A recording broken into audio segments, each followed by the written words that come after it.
Hari Om, Namaste to all. Welcome to the Thursday evening Bhagavad Gita session. We will be continuing with our third chapter.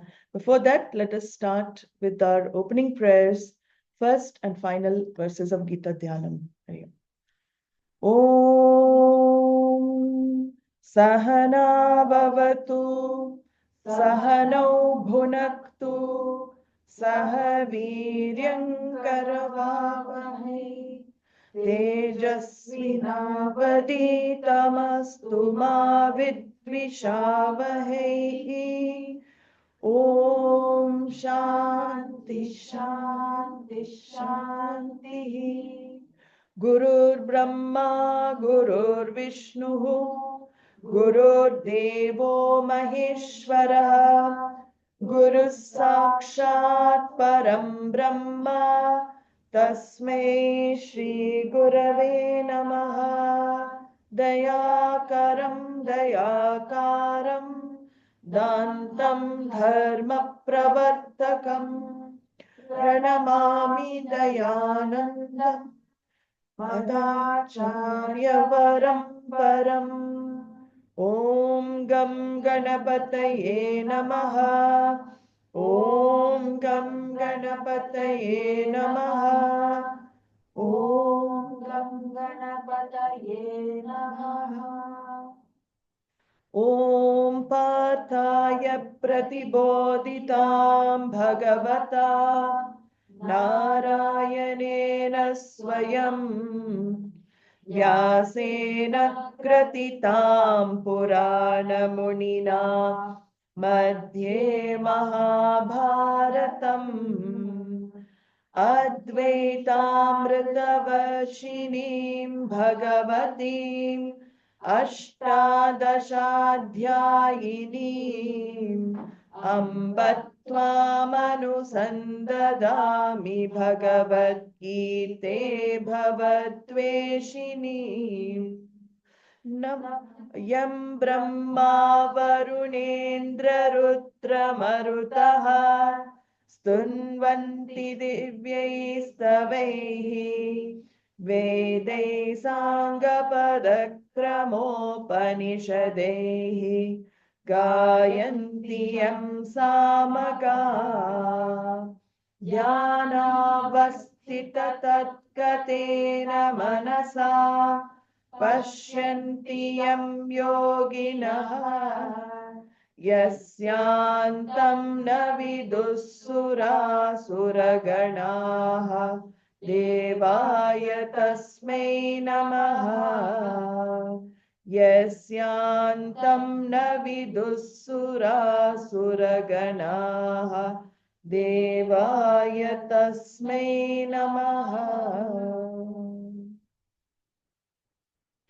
Hari Om to all. We are continuing our third chapter of Bhagavad Gita, discussing Karma Yoga. So it's a very important topic. This topic is something that everybody needs for living in the world. So people who are interested, we saw a Karma Yogi is a mumukshu. You cannot have secular Karma Yoga. Karma Yoga includes Ishvara, bringing in Ishvara, and also having the goal of moksha in sight. Otherwise, the yoga aspect is useless. It doesn't mean anything. So now, Krishna talks about Karma Yoga, what is this lifestyle, and how one can live this lifestyle. He wants to emphasize Karma Yoga because for the majority of people, taking to a life of sannyasa is very difficult. And people have to know how to live in the world, how to interact in the world. So he says in the 8th verse, Niyatam kuru karmatvam karmajayo hya karmanaha sharira yatra pichate na prasidhyeta karmanaha.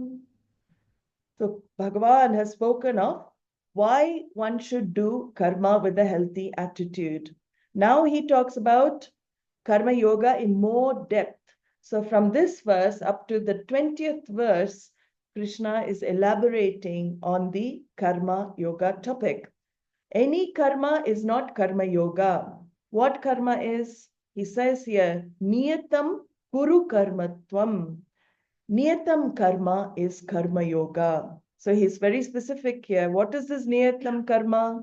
Niyatam karma is doing whatever activity is to be done. What is to be done is called niyatam karma. So niyatam is understood in various ways, but one very great aspect of niyatam karma is it is not created by your free will. Niyatam means unfolding as the order of Ishvara in one's life. So sometimes we say in English duty also.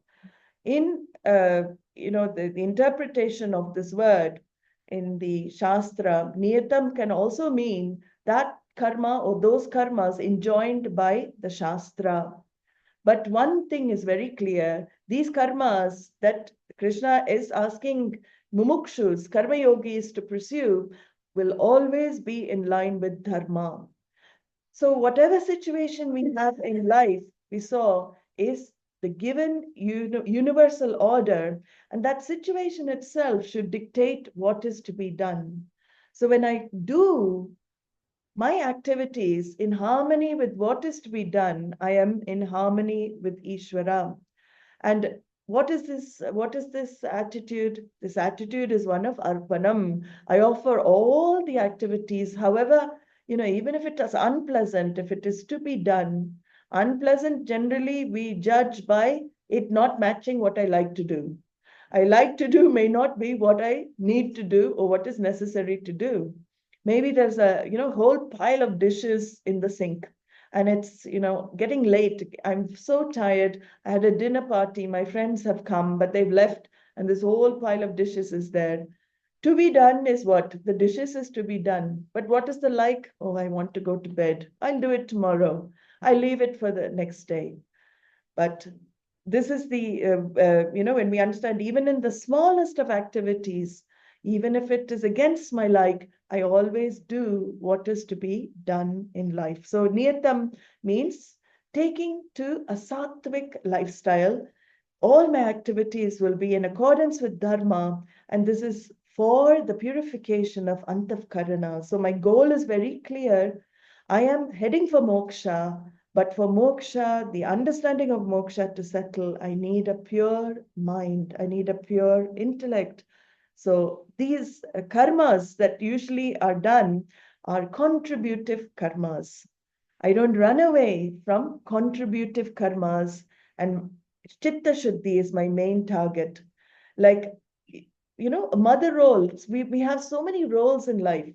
Sometimes we don the mother hat. Sometimes we're in our professional hat.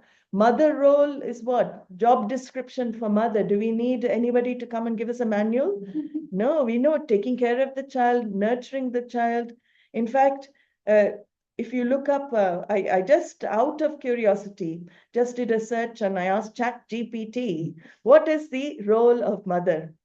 Very beautiful. You could look what the role of mother is, gives a few points about how a mother's role is. So if you're confused about any role, sometimes it's just nice to find out. Doctor, we know, doctor role is what? Healing the patient. So many roles are very clear. So it is niyatam karma is doing your role well in life, playing your roles to the best of your ability. And akarmanaha karmaha jayaha, he says, doing karma is superior to not doing, as you won't get the chance to purify the antakarana. Suppose you drop all activities. No, I've had enough. Like Arjuna wants to do. You lose the chance to purify yourself. And an idle, procrastinating mind is what? An idle mind is a devil's workshop. So generally, when you don't do what is to be done, you do what is not to be done, and that in the texts is called viparita phala. You get opposite results. What you want is actually antavkarna shuddhi, but you think by renouncing action you'll get it. No, you have to be very much in the world, in activity, doing what is to be done. So we can misuse our free will, we can abuse our free will, and we can disuse our free will as well. So disuse is as well creating papa karma. So Bhagavan says here, he reiterates, he says, Sharira yatra api na prasiddhayet akarmanaha.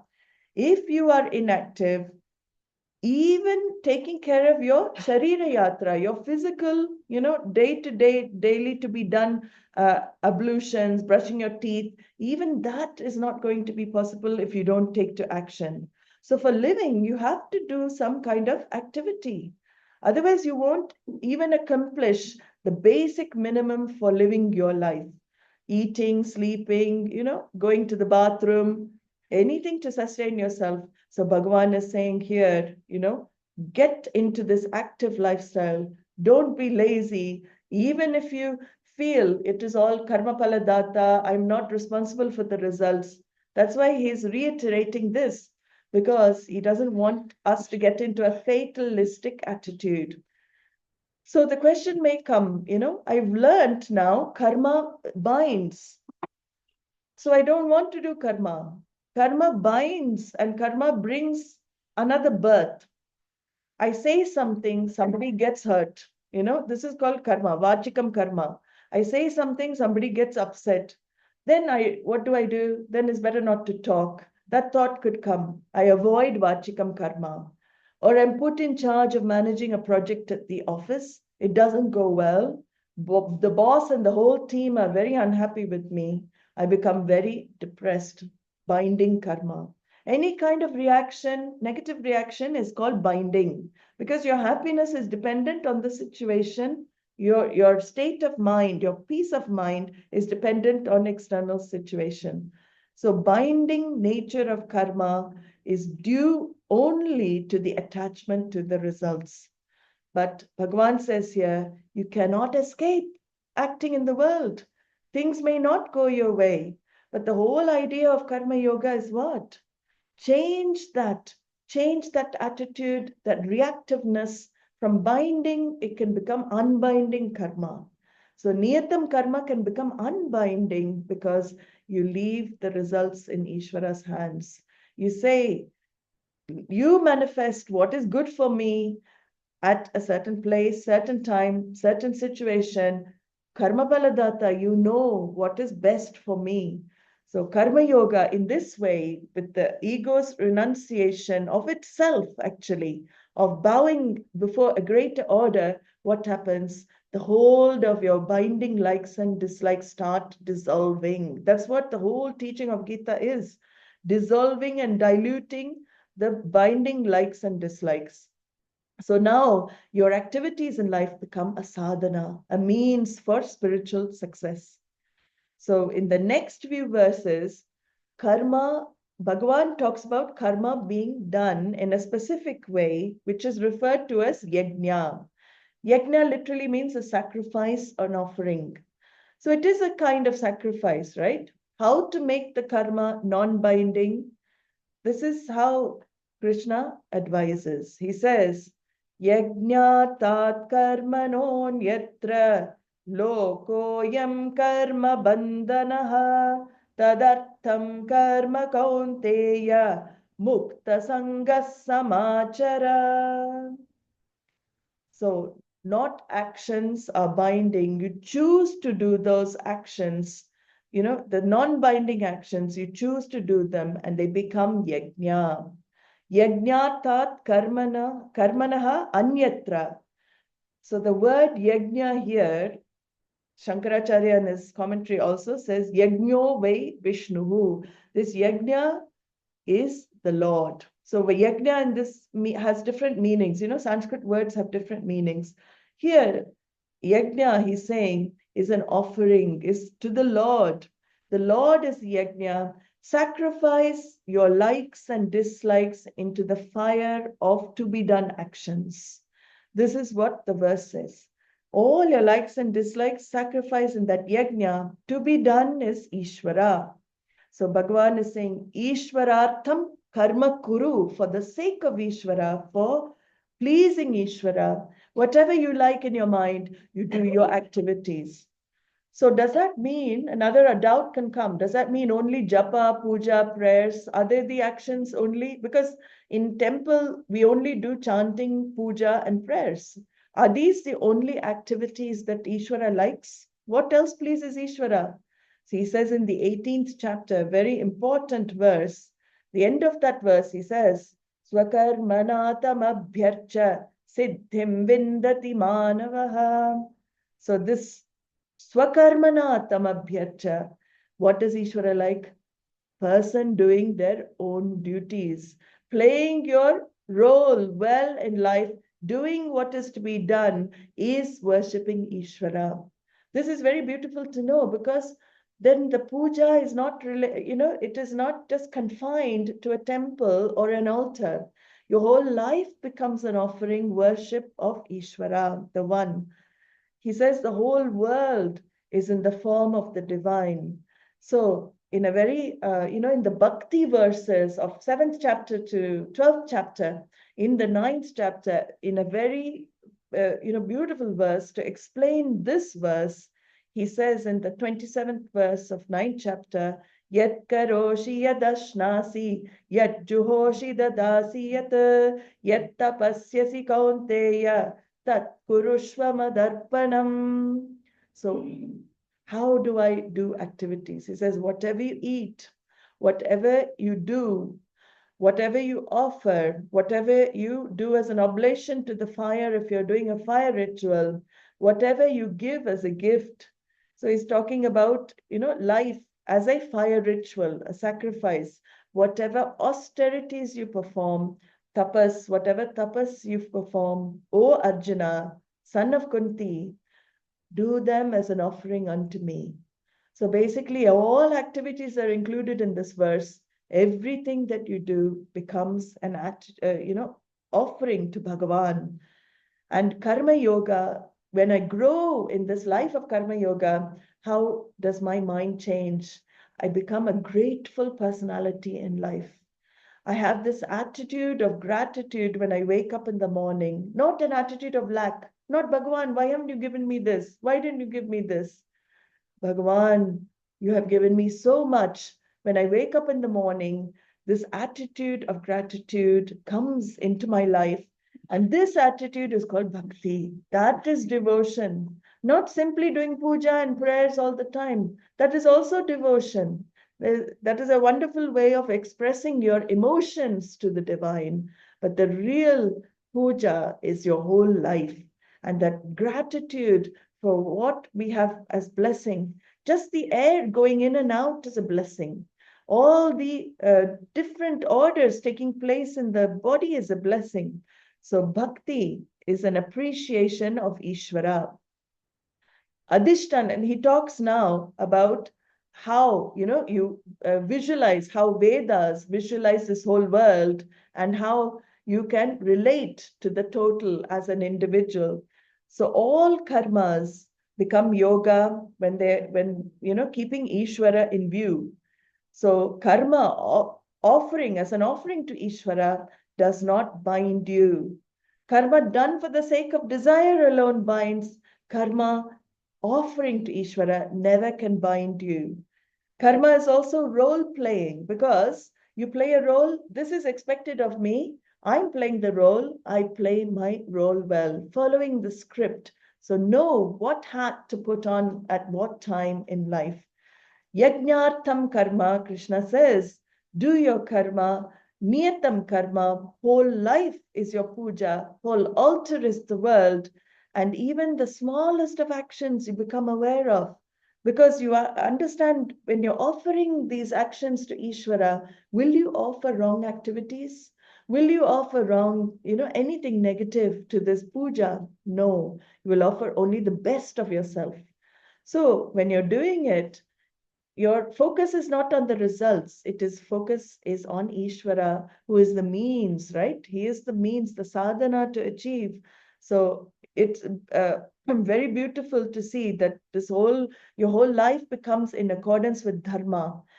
Maybe artha kama sacrificed in the process. We may have a few losses here and there, but your conscience is clear. That is the most important thing. So he says here, Anyatra ayam lokaha karma bandhaha bhavati. He says, otherwise, this person for whom the karma yoga, karma becomes a bondage. If you don't live life like this, karma, activity in life can become a bondage for you. So anyatra means otherwise. If you don't do what I advise, if you don't live this lifestyle, karma bandhanaha, you will have a life of stress, of strain, of anxiety. Because why does stress, strain, and anxiety come? Because I seek the fruits of action. I want things to be a certain way. When they're not a certain way, I'm not able to assimilate. Mind finds it very difficult to assimilate things that go against its likes and dislikes. So here is the training, bringing in more Ishvara. And Bhagavan advises, Prasada Buddhi, Prasada Bhavana is the only way to become stress-free in life. Otherwise, all sorts of illnesses, everything can manifest due to the anxiety levels. People having nervous breakdowns because why do people also have nervous breakdowns? Because karma phalam is not produced. Every reaction mentally that of mental negative reaction that we have is always due to situations we cannot handle, and we cannot handle situations purely because we don't see Ishvara's hand in it.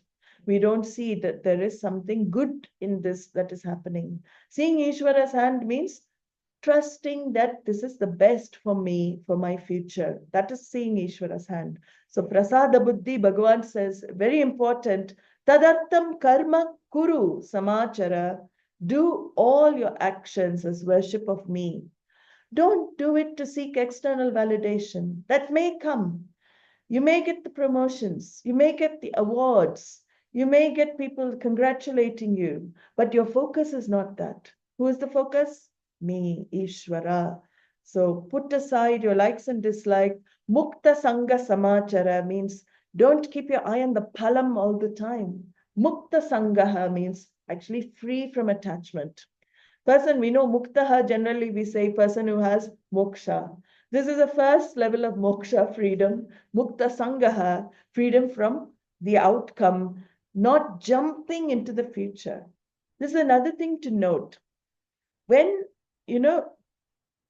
our mind is fixed on karma phalam, then where is my mind? Is it in the present?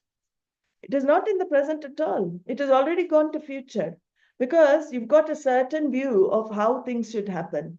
So I'm not living in the moment. That's another practice of renouncing karma phalam, of bringing your mind back to the present. No, future will take care of itself.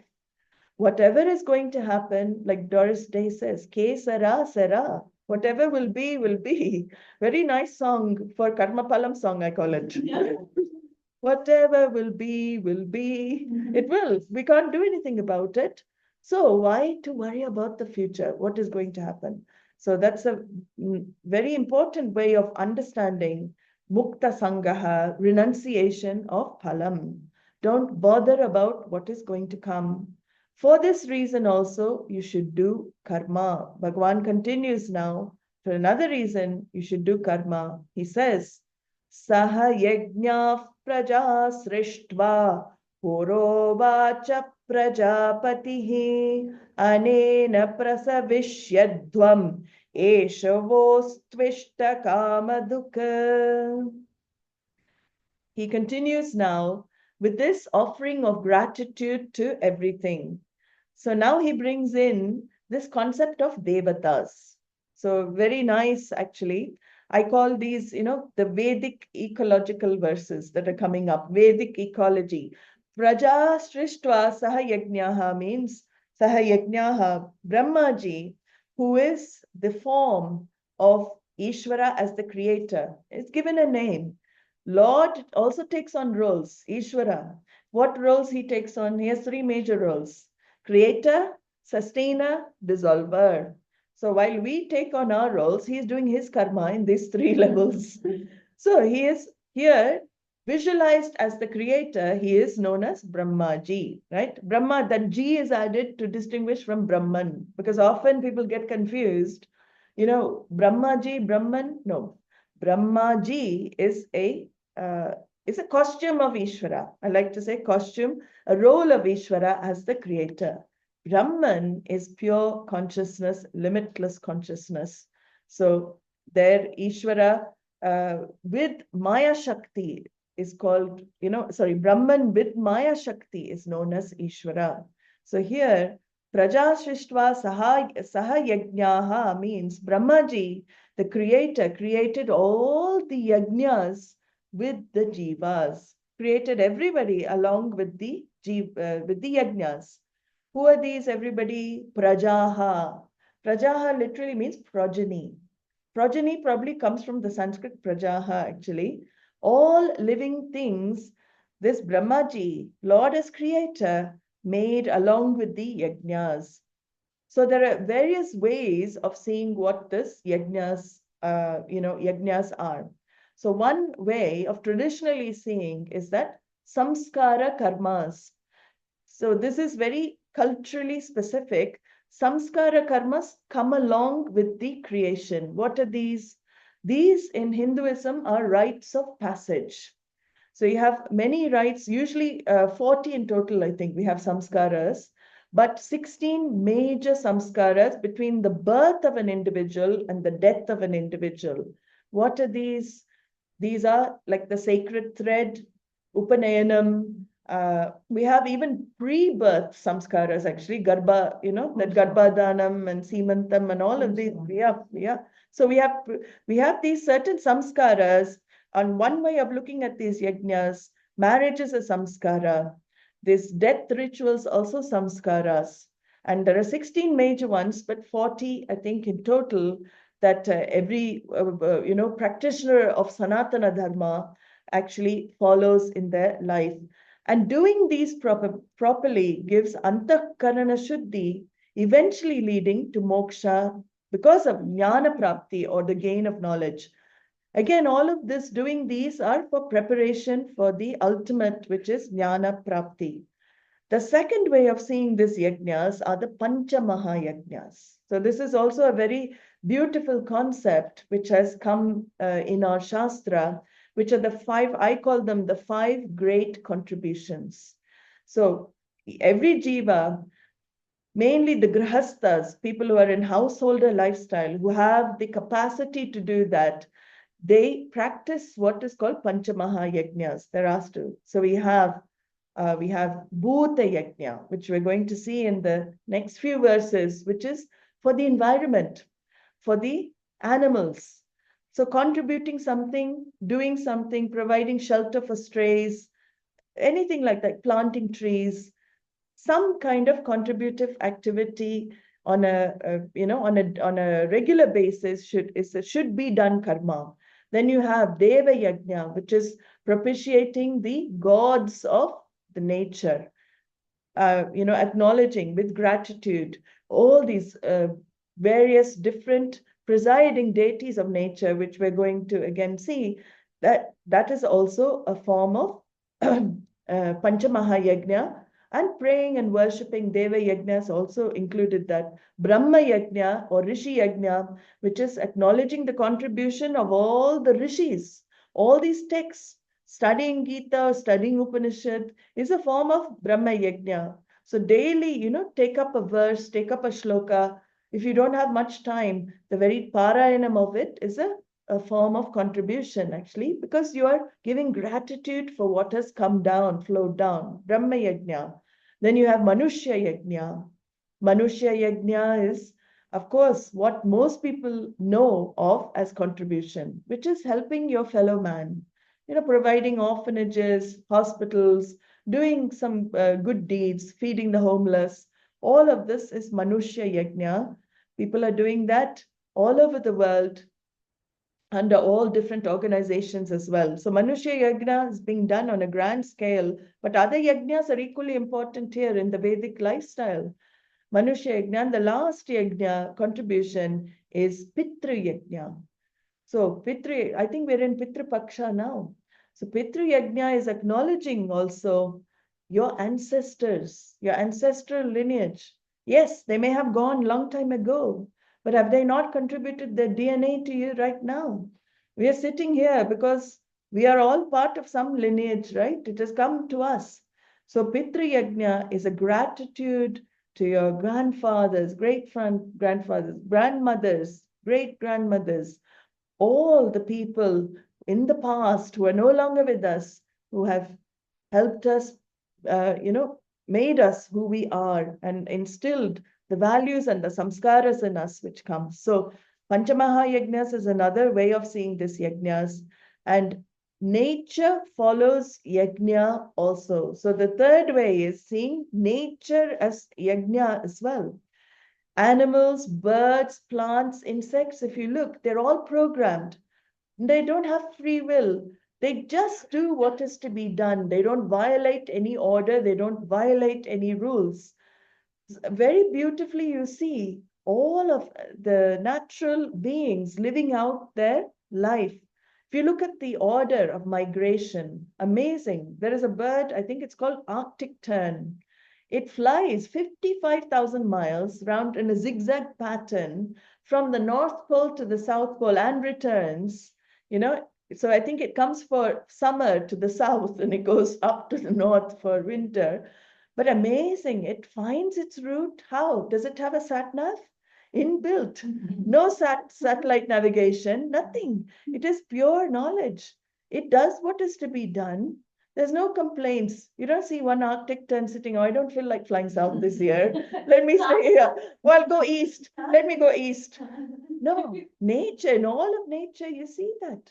Hibernation, another beautiful phenomenon. You see in the West more than here. I don't know about in India whether there's but in West, you see in winter now, in UK, you'll see all the squirrels gathering all the nuts and they become huge, like really fat.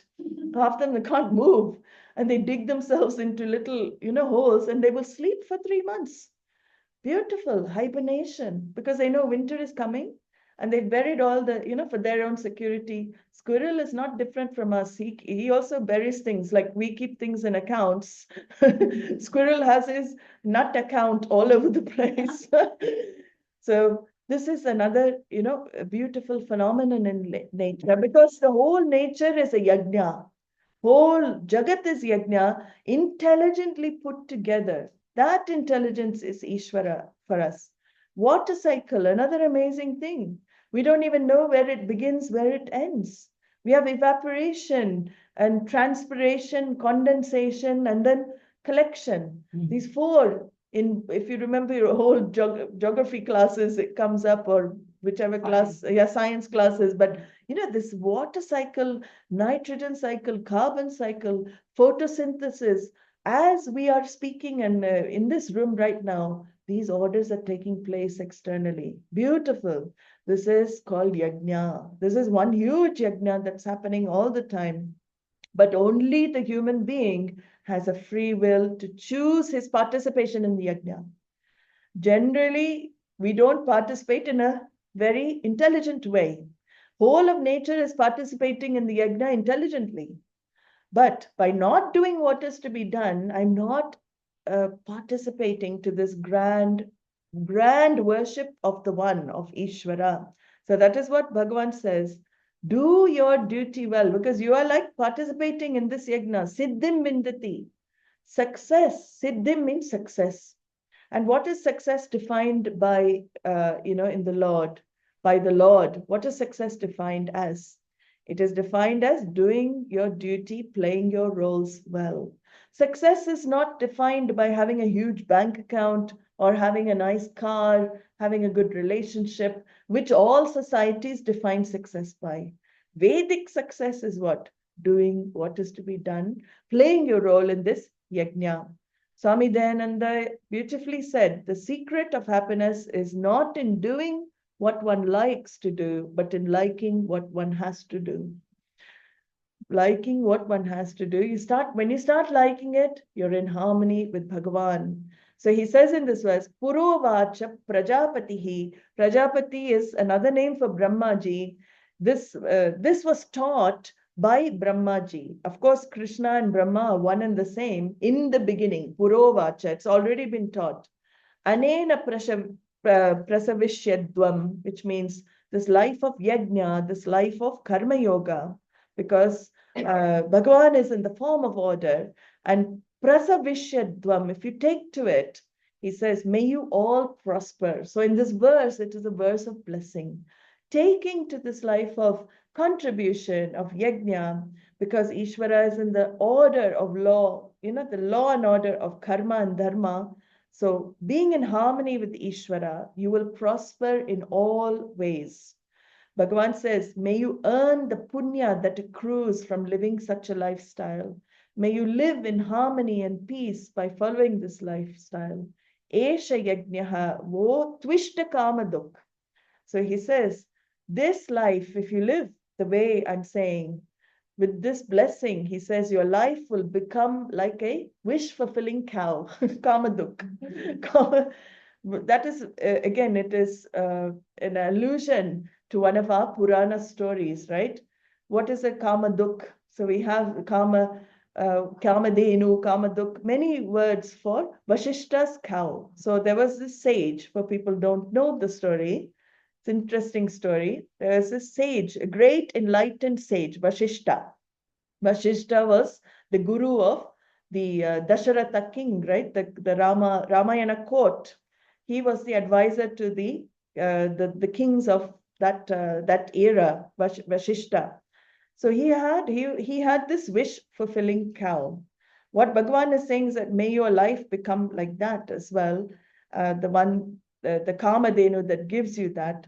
So there was another sage that had come. At that time, he was not a sage. He was called Kaushika.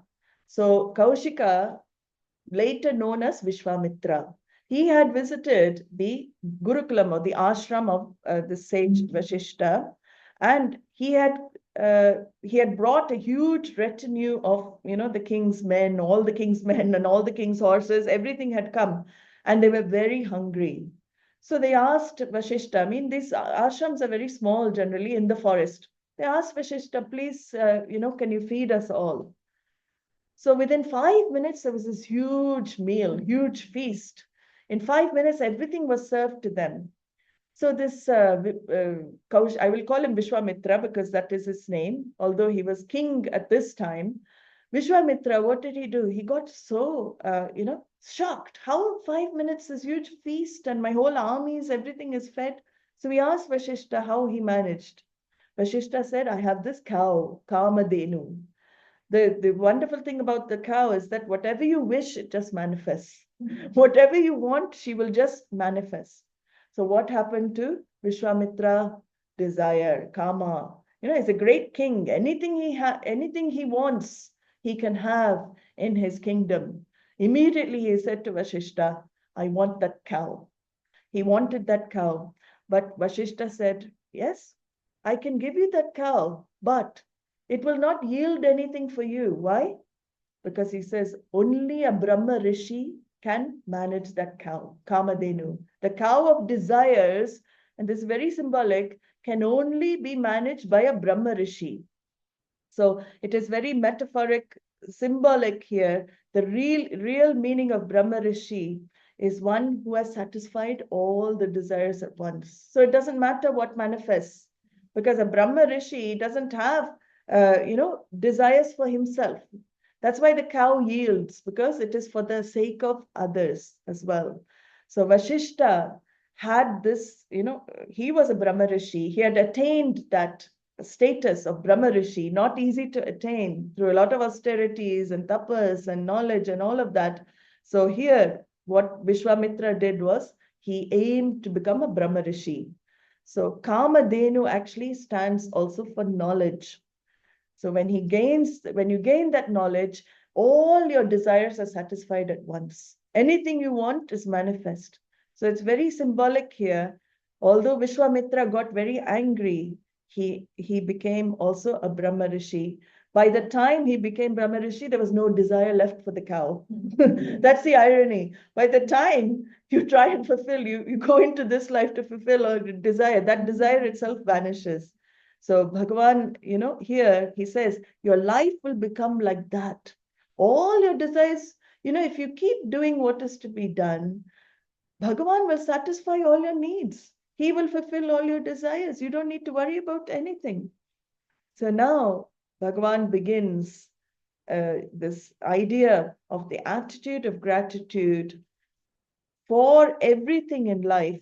If I have this attitude of gratitude, keep doing my little bit in life for the yajna, whatever bit I'm doing, it doesn't have to be a huge role.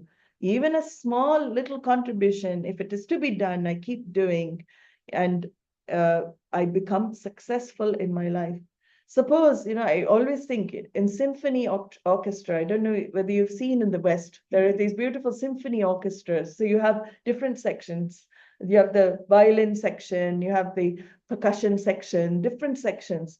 Suppose the violin player suddenly says, I want to take the trombone person's part. What will happen? So here it is like, your script, you do. And then that is the symphony, that is the yajna. That's why it becomes symphony. So disturbing the whole order, you get rubbed back. That's what he says here. Devan bhavayata nena te devan bhavayantu vaha parasparam bhavayantaha shreyah paramavapsyatha.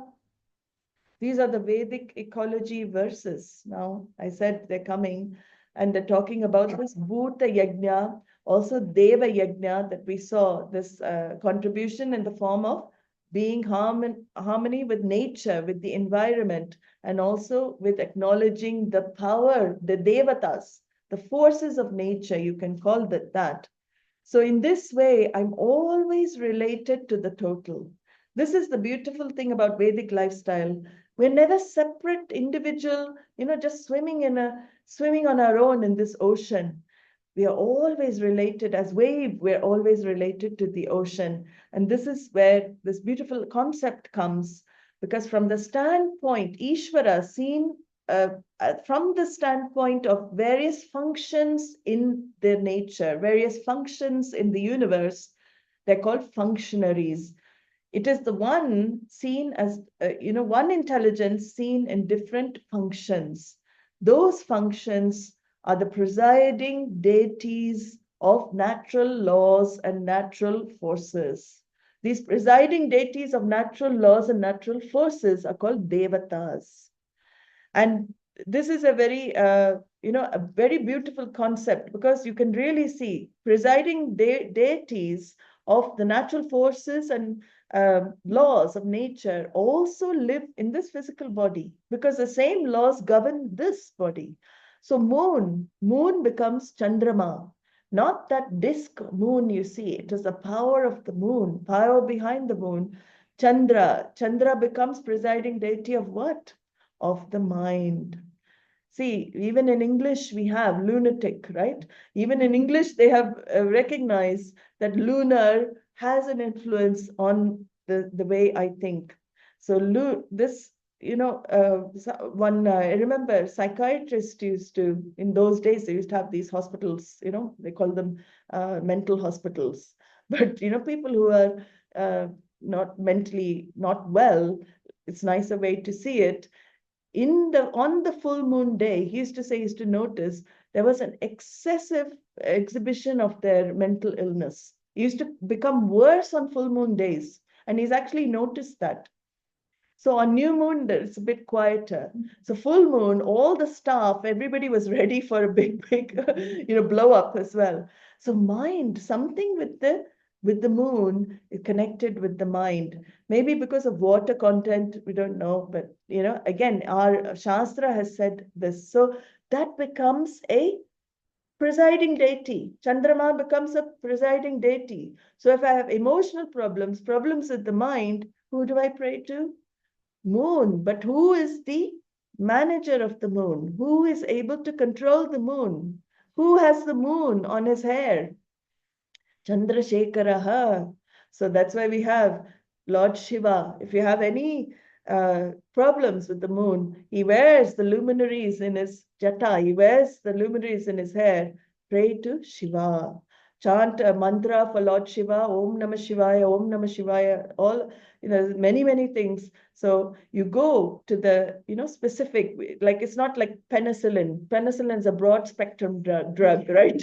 Here is a specific targeted drug. So you have this problem, you go to this devata. You have this problem, you go to that devata.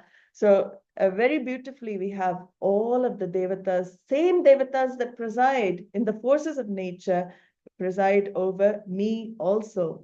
So here he's saying, Devan Bhavayata Nena, by worshipping, by propitiating the gods of nature, they are pleased. Because you're in harmony, you're acknowledging their contribution to your life. You're acknowledging their existence. You're connecting yourself to the elements and elementals, to nature. So Vedic worship was very much, a connection to the natural forces, natural everything. And many of the slokas and stotras you see will always liken Ishvara to the body of nature as well. There's a very beautiful dhyana shloka in Vishnu Sahasranama, where Lord Vishnu is said to be in this form of the Jagat. If you know it, you can chant Bhuv Pado Yasya Nabir Vyeda Sura Nilas Chandra Suryo Chanetre Karnava Shashirodhyo Mukamapi Dahano Yasya Vaste Amabdihi Antastam Yasya Vishwam Sunararakagago Bhogi Dandarva Detehi Chitram Ram Ramyate Tam Tribhuvana Vapusham Vishnu Misham Namami. Here you say, I bow to this Lord Vishnu, who has the three worlds in his body. So the whole, this Virat Swarupa we'll see also in the Gita. But in this shloka, Dhyana shloka, you visualize Ishvara. You say, earth is his feet. The sky is his navel. The wind is his breath. The sun and moon are his eyes. The directions are his ears. And heaven is his head. Fire is his face and the ocean his abdomen. And in him is situated the whole universe of gods, of animals, of men, of everything, and even including the daityas, even including the rakshasas, the people who are given to negative activity. So here, the same idea, worship, be grateful to this Ishvara in the form of different aspects of nature. The sun rises, is it because science may give you a, we say sunrise, it doesn't really rise, but the sun, we see the sunrise. It is a blessing to have the sun giving us life on this planet, right? Blessing of who? We say Aditya Devata, Surya Devata. With the rivers are flowing like Ganga, we see flowing. Who is blessing the river to flow? It is Varuna Devata, presiding deity of waters and rains of rivers. And once you understand this, Te Deva Bhavayantu Vaha. This is the interesting thing. There's a reciprocal relationship here, which means if you worship the Devatas, what will happen? They will nourish you back. It is mutual respect. If you acknowledge them, they will give you rains when rains are necessary. They will give you sun when sun is necessary. Seasons will come. Crops will be plenty. That is because of my worship of Devatas. So in this way, we are contributing to the total. Every individual is always contributing to the total. And another interesting point is that this is the idea behind offerings at temples. If anybody complains, why is all that going to waste? The milk is going to waste, the food is going to waste, all of that. Some people don't understand that the more you offer, nothing goes to waste. Where does it go? It goes to the gods. It goes to the elements and elementals. Even if you have this dravya, all different things you're offering, you are being given these, you are returning them. It's a symbolic thing that you're doing. So it doesn't go to waste at all, because Devan Bhavayantu Vaha. What else can you offer? That is the idea here in the Vedic way of worship. You offer what you're getting, it's recycled. So that is why you offer milk as Abhisheka, you offer all the other different materials, sometimes sweets, all of this, but nothing ever goes to waste. In ancient culture, it was like this.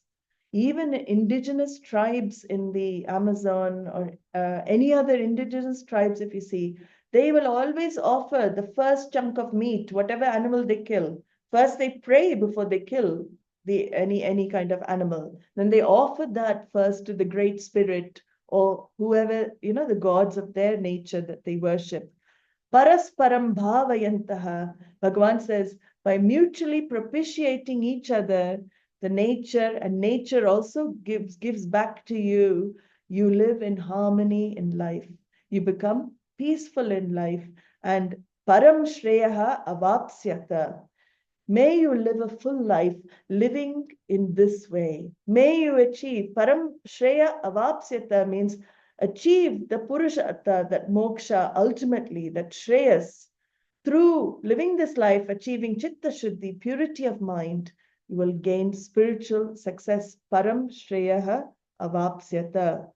So, in the next verses, Bhagavan will talk about living a life of moderation, not overconsumption, and not having ingratitude. So he always, has these contrasting verses. I said in Gita, he will say one positive, then he will say, if you don't live this life, what are you? So in the next verse, he actually says, if you don't give back, you're as good as a thief. He uses that word, stena. He says, yo bhunkte stena eva saha. Such a person who doesn't contribute is as good as a thief. So we will see that in the next session.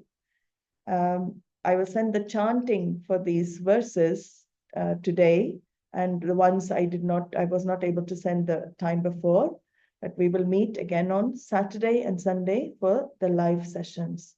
Hari Om, Namaste.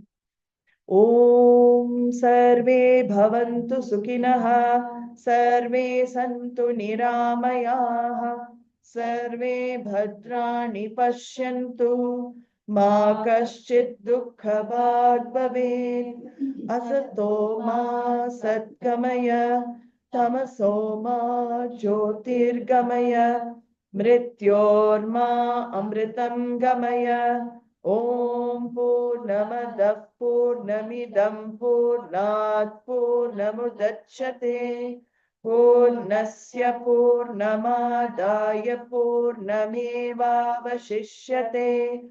Om Shanti Shanti Shanti.